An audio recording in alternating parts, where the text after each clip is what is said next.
UnEarthed came out of a project that the five of us did, which Sam curated at Burley House, called Fresh Take. Three of us were artists on the project. Sam's the curator, and Sheila, who isn't here today, was the mentor. And it involved working in a heritage site. And really, that's how the John Clare idea came about. Sue and I were already artists and residents of Land by Trust, so we were working in Clare country anyway. This month is the 150th anniversary of Clare's death, and there are quite a lot of events commemorating that idea. So it seemed a good idea to build a project around that. Timing wasn't great, we had very little time to actually put something together. So the way we've dealt with that is to have the first part of the exhibition as sort of work in progress, maquettes and things like that, just to demonstrate our ideas. So we have something in the cottage for that anniversary. And then the full exhibition of finished works will be in the cottage from early July, which is the commemoration of the anniversary of his birth. And is the time that generally the cottage is very busy. There's lots of events going on in Helpsford. So my approach was, I was very interested in the physical appearance of Clare's works. So actually I fixed it with manuscripts. And the fact that when you see the manuscripts, he would make rough notes which he wrote on any scraps of paper that he could find. There's even pieces written on bits of bark, and obviously, like anybody, some of his notes are very rough. There are occasions where he made his own ink, and the paper is corroded, so you can barely see his words.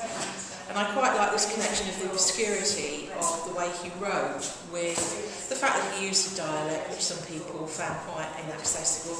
And as he descended into madness, he started to write in code and sort of interesting ideas like this. So I've interpreted that in something which is a new discovery to me, asemic writing. And asemic writing just means writing without words, so very abstract text that you recognise as text but that you can't actually read, which is quite interesting because it means it goes across cultures as well. And I've used birdsong, sonograms, and the bare hedgerows as the inspiration for my asemic writing.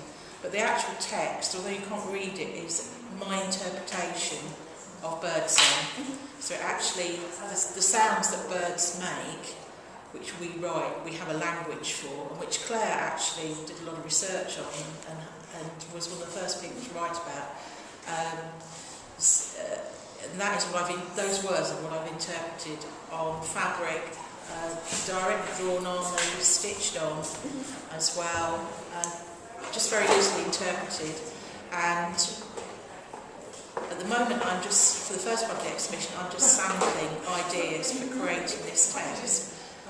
And I've actually printed some of Clare's handwriting onto fabric as well. And for the final part of the exhibition, those fabrics will be designed and made into a flock of birds. So the birds will fill the dovecot at Clare Cottage, and they will be made also different fabrics, made with asemic writing and Clare's writing together.